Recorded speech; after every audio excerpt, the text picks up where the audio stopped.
Есть кое-что интересное в нашем локальном апокалипсисе с топливом, который тянет за собой уже совершенно не локальные проблемы от общего замедления экономической активности до разгона инфляции. Но отдельно интересна реакция пропаганды. В кои-то веке, на 5-й год войны, пропаганда решила рассказать гражданам, что времена на дворе непростые. Вместо того, чтобы внушать привычный оптимизм, все подряд провластные спикеры принялись сравнивать происходящее кто с 90-ми, а кто и вовсе с Великой Отечественной. Дескать, тогда же как-то сдюжили, но и сейчас, стало быть, тоже сможем.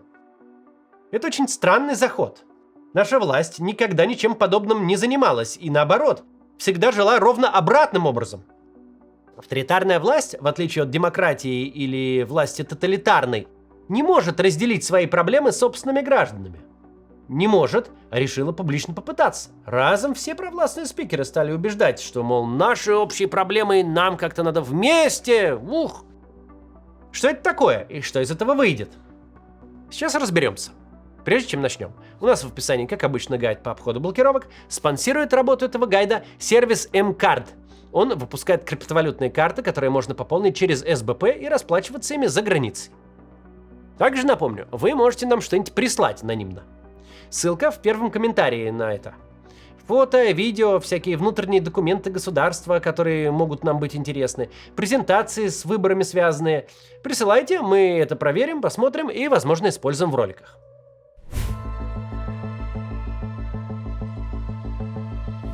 Давайте просто вспомним, что было главной скрепой пропаганды в 22-23 годах. Это были вовсе не истории о народном героизме, о том, как кто-то грудью бросился на амбразуру, и все должны последовать этому воодушевляющему примеру.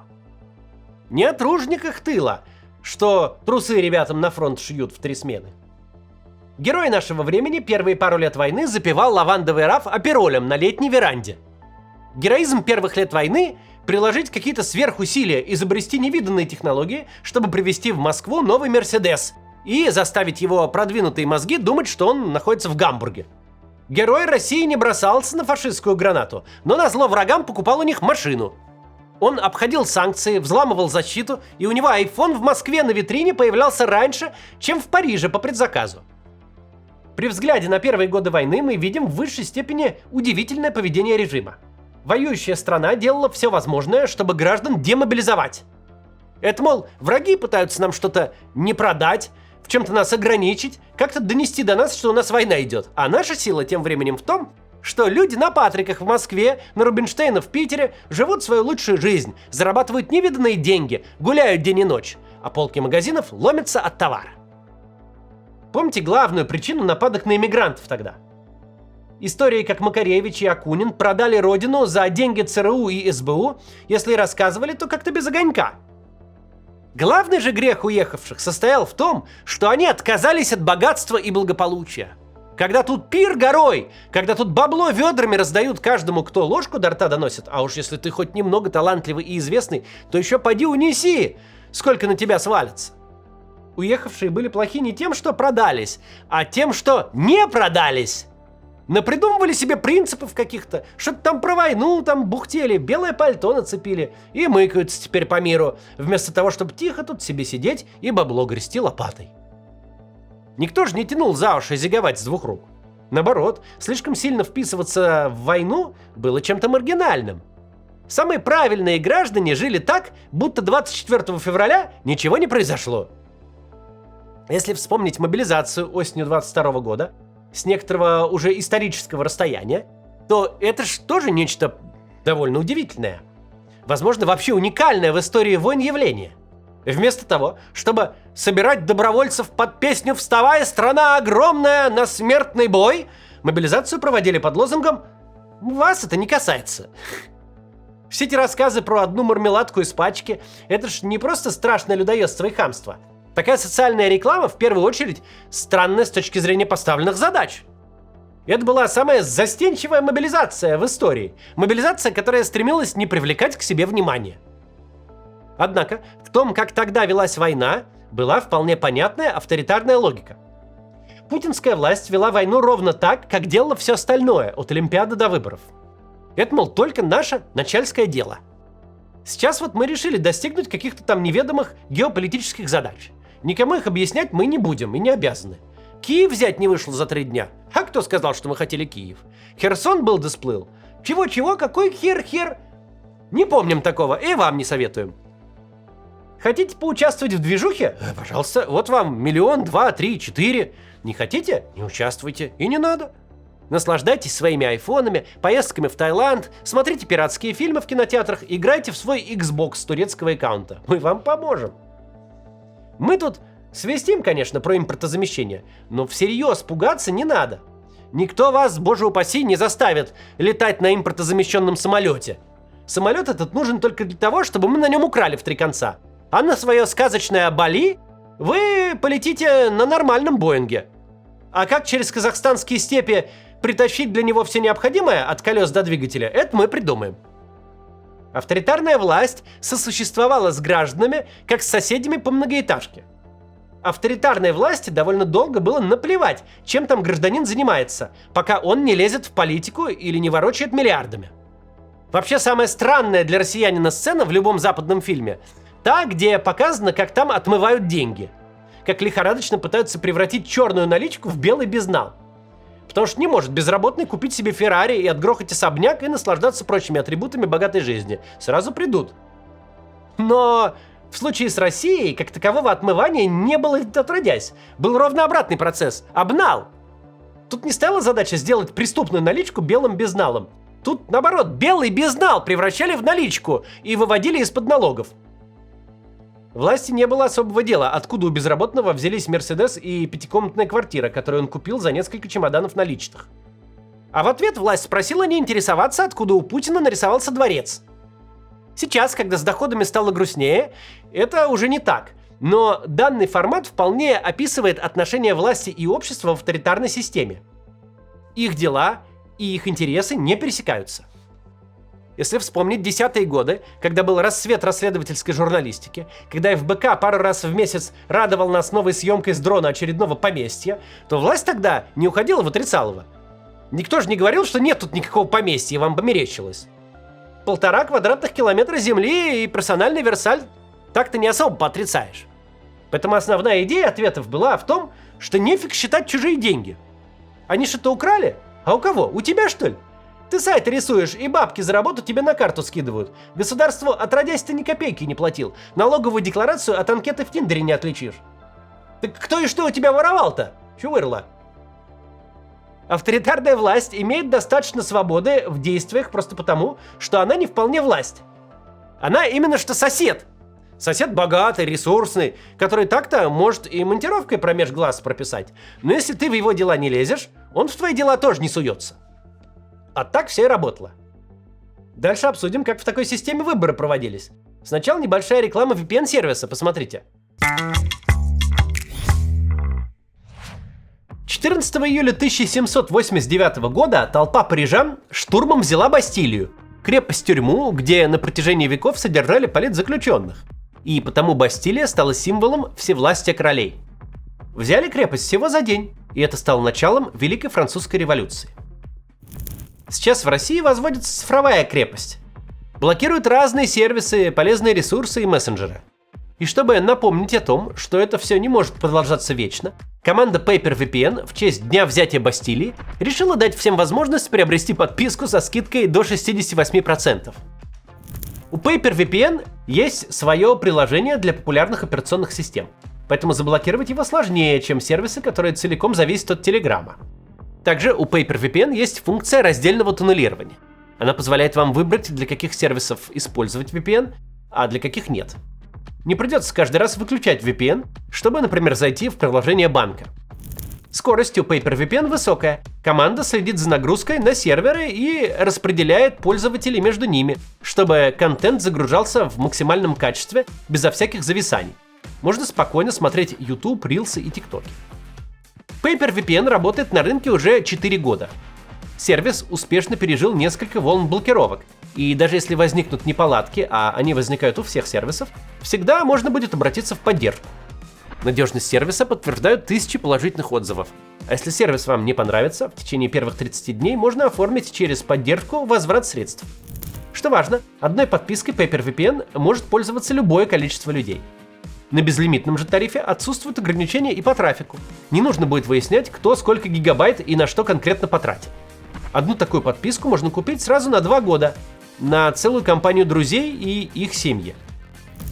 Скидка до 68% в честь дня взятия Бастилии будет действовать до 20 июля. Ссылка на сервис в описании.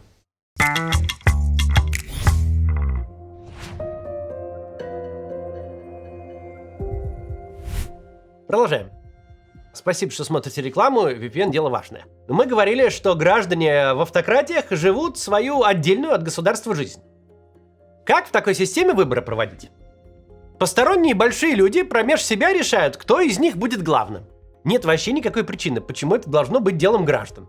Если очень хочется, если прям совсем делать нечего, конечно, можешь сходить и проголосовать. Но в принципе там и без тебя разберутся. Кого надо, туда и поставят. Возмущаться результатами выборов – это все равно, что переживать о цвете чужих обоев. Тебе-то какая печаль. Вот и война велась примерно так же. Сосед, которого ты толком не знаешь, пошел бить кого-то на районе, кого ты тоже тем более не знаешь.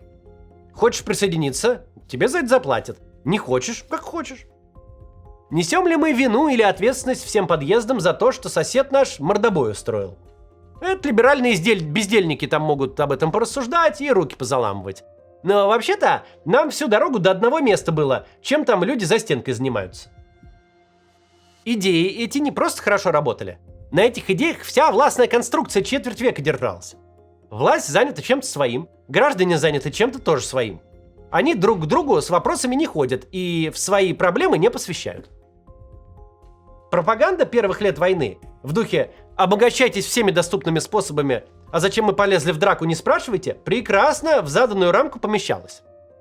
Люди в массе своей еще глубже, чем обычно, окунулись в свою частную жизнь и действительно были очень заняты. Зарплата-то за ту же работу выросла в 3 раза. Надо же куда-то деньги девать. Теперь же мы находимся в интересной точке. Реалии войны, никого не спросясь, вломились в бытовую жизнь. Вполне реальные очереди на заправках, прилеты под окнами, отсутствие связи, рост цен на все. Вполне реальные сокращения и закрытие предприятий. И вдруг, ровно в этот момент, государство занимает позицию, которая полностью ломает всю предыдущую схему. Через своих признаков оно пытается объединиться с гражданами. Говорит вдруг «мы». Маргарита Симонян рассказывает: «Мы пережили 90-е. У нас была еда по карточкам. Мы все выдержали. И сейчас тоже выдержим». И нет в этом у нее никаких сомнений. Спикер Госдумы Володин, вот прям процитирую: «Справимся с проблемами на бензоколонках так же, как с другими проблемами справлялись. Хотели развалить нашу финансовую систему. Не получилось. Экономику в клочья разорвать. Не получилось. Самое главное – консолидация. Когда мы сталкиваемся с вызовами, начинаем вибрировать, паниковать, это все на руку противнику». Валентина Матвиенко, которая всю дорогу рассказывала, что, мол, все деньги, которые есть в государстве, это государевы деньги, теперь вдруг ведет речь так, будто она с народом единое целое. Мы, говорит, выйдем из этой сложной ситуации, которую нам создают. Понятно кто и специально создает. Надо не драматизировать, не охать и ахать, а вместе всем искать решение. Что это вдруг такое за загадочное «мы» возникло? Причем разом у всех. Что это за обращение к гражданам так, будто они с государством в одной лодке? Все очень хорошо помнят, дорогое начальство, что вы, вообще никого не спросясь, войну эту начали. Вроде бы у вас были проблемы то ли с НАТО, то ли с биолабораториями, то ли там еще с чем-то. То ли вам нужен был Киев, то ли не очень-то и хотелось. То Херсон навеки наш, то хрен бы с ним с Херсоном. То вы прямо сейчас подружитесь с Трампом и все порешаете, то опять желаете достичь неведомых целей СВО. Цели этих нам никто не сообщал. Нам сказали просто и ясно: будете задавать вопросы, дадим 8 лет тюрьмы. Но мы и не задавали. Ваша война, ваши цели, так сами разбирайтесь. А тут клюнул жареный петух, чуть пониже спины, значит, их, и внезапно оказалось, что это типа, оказывается, мы с вами едины. Все вместе страдаем ради хрен какой победы в хрен знает зачем идущей войне.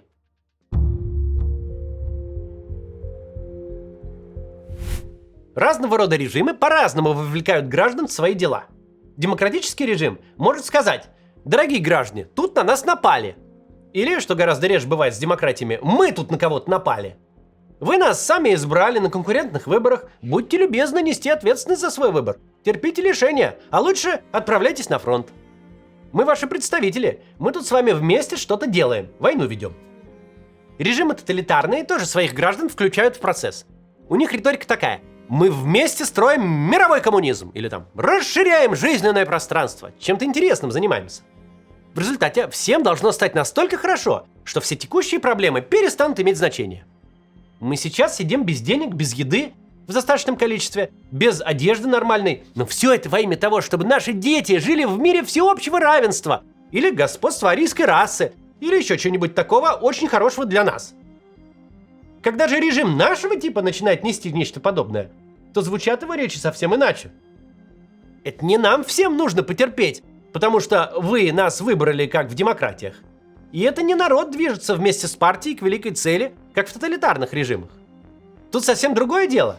Тут сообщение получается: власть не справилась. Она слаба и не контролирует ситуацию. Нет ответа на вопрос: ради чего надо терпеть?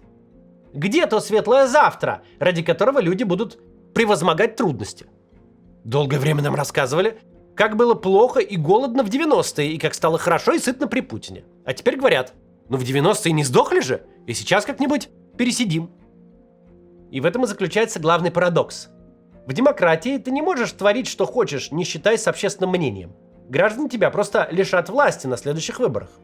Но раз уж вышло, что они тебе, а не кому-то другому, дали власть, у тебя есть право повторить слова Уинстона Черчилля: «Я могу обещать вам лишь кровь, пот и слезы».